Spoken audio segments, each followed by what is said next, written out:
Le film La bataille d'Alger vient d'être retiré de l'affiche. Son sujet soulève des passions et ravive des plaies. Nous avons réuni à ce propos deux des véritables acteurs de cette page d'histoire.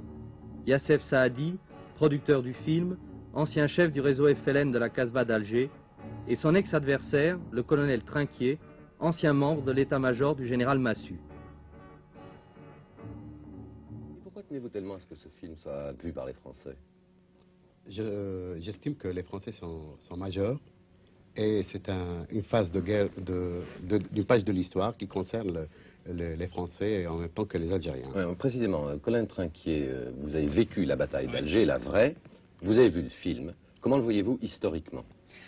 Historiquement, je veux le situer quand même dans son contexte et dire dès le départ que le sort de l'Algérie ne dépendait pas d'une bataille, pas plus de la bataille d'Alger que d'une autre. Il dépendait essentiellement d'un choix du gouvernement français, ou bien le gouvernement français donnait l'indépendance à l'Algérie, ou bien il acceptait l'intégration, qui lui coûtait évidemment des sommes assez considérables pour les assurances sociales, pour les allocations familiales, et un certain nombre de députés musulmans au Parlement. Ce choix, le gouvernement français n'a pas voulu le faire, n'a pas voulu accepter les dépenses et les charges que lui causerait l'Algérie. Quel que soit le résultat de la bataille d'Alger ou de bataille, c'est le gouvernement français qui a finalement décidé. Mais le film, selon vous, est-il en gros exact historiquement? Le film que j'ai vu le film à Genève il y a environ 2 ans. Dans la version que j'ai vue, il peut y en avoir d'autres, puisqu'on me suggère qu'il y en a peut-être une autre, le film présentait exactement la bataille d'Alger telle qu'elle s'était passée, et en particulier, j'étais d'ailleurs assez étonné de voir que dans ce film, il n'y avait aucune scène de torture qui m'aurait quand même assez vexé et qui aurait vexé les Français s'ils le voyaient. Oui, vexé. S'il y a des scènes de torture, et dans la version qu'on a... Les scènes de torture peuvent seulement blesser les Français. Je vous ai dit, la guerre de la bataille d'Alger a été menée d'une façon dure. Elle a été menée contre une organisation terroriste que nous avions à démolir, qui employait des procédés difficiles, des procédés qui ne sont pas employés dans la guerre, qui s'attaquaient par la bombe, par des attentats à des civils. Nous étions responsables de la population civile, nous devions la protéger, nous devions protéger, empêcher que les bombes soient mises, savoir où les dépôts de bombes se trouvaient. En particulier, je vais vous raconter quelque chose que je connais d'une façon précise. Un soir à 5 heures, une bombe a sauté au casino de la Corniche. Vous le savez, à 5 heures du soir, des jeunes gens dansaient, la bombe a sauté sous l'estrade des musiciens, a tué tous les musiciens et a blessé une 50aine de jeunes gens qui étaient dans la salle. Nous savions que des bombes allaient être mises le lendemain dans d'autres salles. Nous voulions à tout prix trouver ces bombes pour éviter qu'un tel carnage se reproduise. Et ça, pour ça, nous étions prêts à employer les moyens les plus durs. Mais le film montre à la fois les attentats commis par les révolutionnaires et aussi fait plus que suggérer que l'armée française torturait. Non, moi dans le film que j'ai vu un musulman qui avait certainement été interrogé très durement, mais comme ça se passait après, en général, il n'était pas tout, c'était assez rare. Je dois dire quelque chose qui a souvent vexé les intellectuels. On a tellement fait de propagande contre la torture que la plupart nous disaient « ne faites rien, je vous dis tout ». Et je dois dire aussi qu'au plus on est élevé dans la hiérarchie, au plus facilement on parlait. Enfin, vous pensez que ce film peut ou ne doit pas montrer la torture? J'estime qu'il vaut mieux pas pour une question... Ouf, c'est jamais agréable de voir des gens souffrir. Yassef Saadi? La torture a existé, la guerre d'Algérie a existé, donc je crois qu'il fallait montrer les choses crûment et les accepter avec lucidité et courage. Dans une lettre au Monde, le colonel Trinquier a dit, en un certain sens, ce film est un hommage à l'armée française. Yassef Saadi, est-ce que vous avez voulu, entre autres, rendre hommage à l'armée française? Ça aurait été malhonnête de ma part, moi qui ai produit le film, de faire un film à sens unique. J'ai essayé de situer deux adversaires, un jeu d'échecs, deux adversaires qui sont l'un en face de l'autre, et chacun défendait sa logique.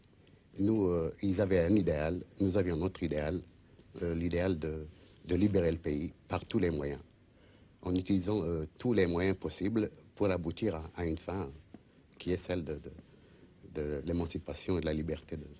Est-ce que vous n'avez pas l'impression que dans votre film, comme dans beaucoup de films de guerre, on réduit un combat très complexe à une lutte entre des titans, en oubliant un peu les personnages secondaires. Dans ce film, il y a le colonel Mathieu, qui est un personnage composite, qui représente le colonel Bijard, le colonel Trinquier et d'autres officiers français. Puis il y a Ali Lapointe. Là, si vous voulez, je vous coupe. Il n'y a pas à présenter ni Bijard ni Godard et Trinquier. Il y avait la 10e DP qui était commandée par Massu, dans laquelle chacun des officiers a fait le maximum qu'il avait à faire au rôle où il était placé. Il y a cette héroïsation à travers le film. Je dois dire que c'est un film choral dont le seul héros, c'est le peuple. Là, on souligne bien dans les manifestations finales du mois de décembre. Pour en revenir à ce problème quand même fondamental de la torture et de la répression en ce qui concerne les troupes d'une armée régulière, et d'autre part des attentats terroristes en ce qui concerne les révolutionnaires, comment les voyez-vous maintenant? Comment, aujourd'hui? Oui. Ceux d'Algérie avec le recul du temps ou dans un temps à venir? Les deux. Mais je dois vous dire, à partir du moment qu'on soit pour ou contre la torture, ça n'a aucune importance. La torture est une arme qui sera employée dans toute guerre subversive. Il faut le savoir. Je cite un exemple précis. On a torturé les gens de l'OS. Personne ne les a défendus. Mais les gens qui rentrent dans une guerre subversive savent qu'ils seront torturés. Et si vous prenez par exemple pendant la guerre de 39-45, les résistants violaient les lois de la guerre. Ils savaient qu'ils seraient torturés. Ils faisaient quand même leur métier. Et leur gloire, c'est de savoir qu'ils allaient être torturés. Ils ont fait quand même ce qu'ils avaient à faire. Il faut savoir que dans la guerre subversive, où seraient torturés, il faut monter une organisation subversive en fonction de la torture. Il ne s'agit pas d'être pour ou contre. Il faut savoir que tout prisonnier arrêté dans la guerre subversive parlera. Sauf s'il fait le sacrifice de sa vie lui-même ou s'il se suicide. On obtiendra toujours ses aveux. Alors, une organisation subversive doit être montée en fonction de ça pour qu'un prisonnier qui parle ne mette pas en l'air toute l'organisation. Youssef Saadi. Vous abordez le problème de la violence qui est d'actualité même, qui date depuis des années maintenant. Un révolutionnaire qui s'insurge, qui veut faire en sorte qu'il y ait un retour aux sources du colonisé qui se veut mettre de lui-même, utilise tous les moyens, tous les moyens pour être libre. Si vous voulez, j'interromps Youssef Saadi pour mettre la chose au point. Je pense que vous avez peut-être lu Clausewitz, qui est le théoricien numéro 1 de la guerre. Clausewitz a dit « La guerre est une épreuve de violence, il n'y a pas de limite à la violence. » Clausewitz. Alors, concluez. Youssef ? Ce n'est pas une fin en soi, la violence, parce qu'elle réserve toujours des lendemains avec des surprises du lendemain. Mais j'estime que dans notre guerre à nous, c'est une guerre révolutionnaire, c'est une guerre de tout un peuple.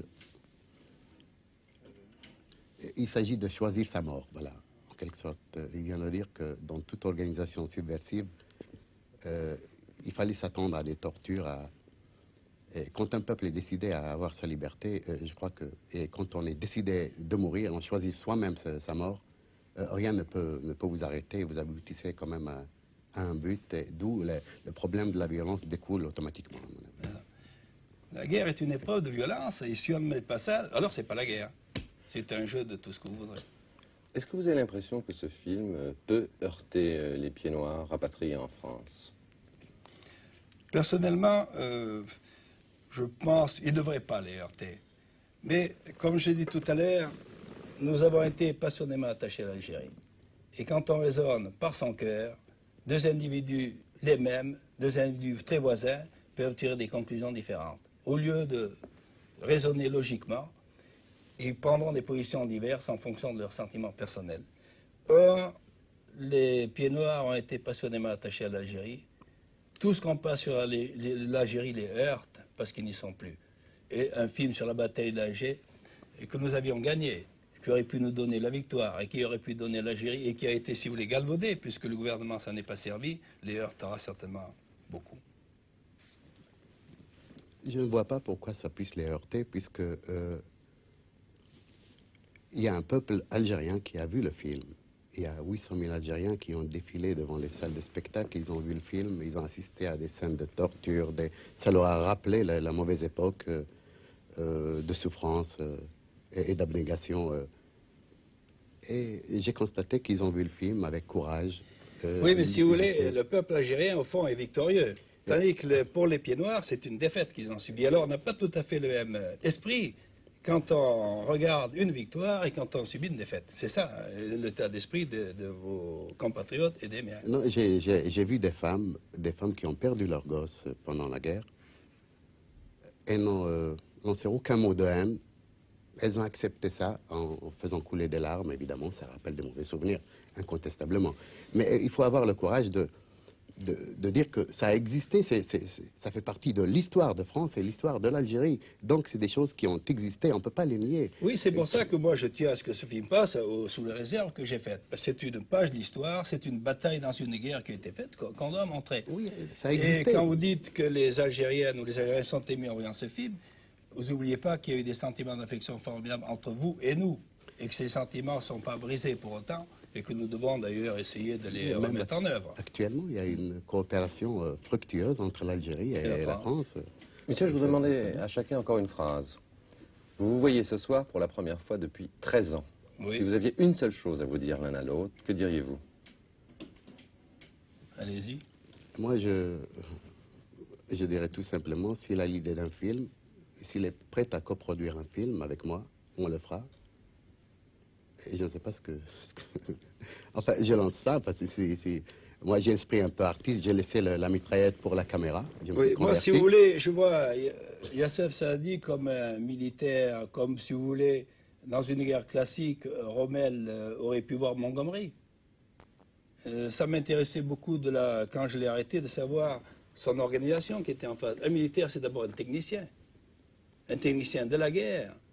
Et j'ai interrogé Youssef Saadi, nous avons discuté pendant un mois, comment il avait fait son organisation. Et lui, ça l'intéressait de savoir comment j'avais démoli son organisation. Et maintenant, ce qui m'intéresse, c'est de savoir ce qu'il est devenu, ce qu'il fait, et si vraiment les idéaux qu'il évoquait ou qu'il pensait quand il se battait dans la Casbah sont réalisés. Oui, le vœu le plus profond a été... nous sommes indépendants, j'ai lutté pour ça et chaque révolutionnaire aime vivre et voilà. Je fais du cinéma maintenant.